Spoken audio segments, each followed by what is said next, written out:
Lorsque Jésus vient dans la Galilée, Marc 1,14, son action met en mouvement toute la Galilée, la Judée, Jérusalem, l'Idumée, l'au-delà du Jourdain et les alentours de Tyr et de Sidon.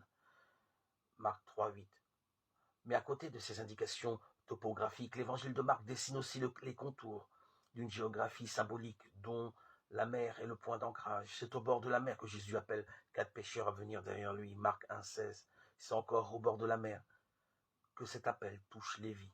Marc 2,13. Puis Jésus se retire vers la mer. Marc 3,7. En prévision d'une traversée que suggère déjà sa demande, qu'une barque soit en permanence près de lui. Marc 3,9. Au début du chapitre 4, c'est encore et toujours au bord de la mer que Jésus enseigne. Puis, un mouvement décisif s'opère. Toute la foule, ils s'en vont vers la mer, sur la terre. Mais Jésus le premier monte en barque et s'assoit dans la mer. Marc 4,1. Avant que le texte ne raconte effectivement un premier passage à travers la mer, Jésus, lui, est dans la position souveraine de celui qui a déjà fait la traversée. Au titre de son propre passage par la mort, il est le maître initiateur, selon les termes mêmes qu'emploie la lettre aux Hébreux pour célébrer Jésus le Fils.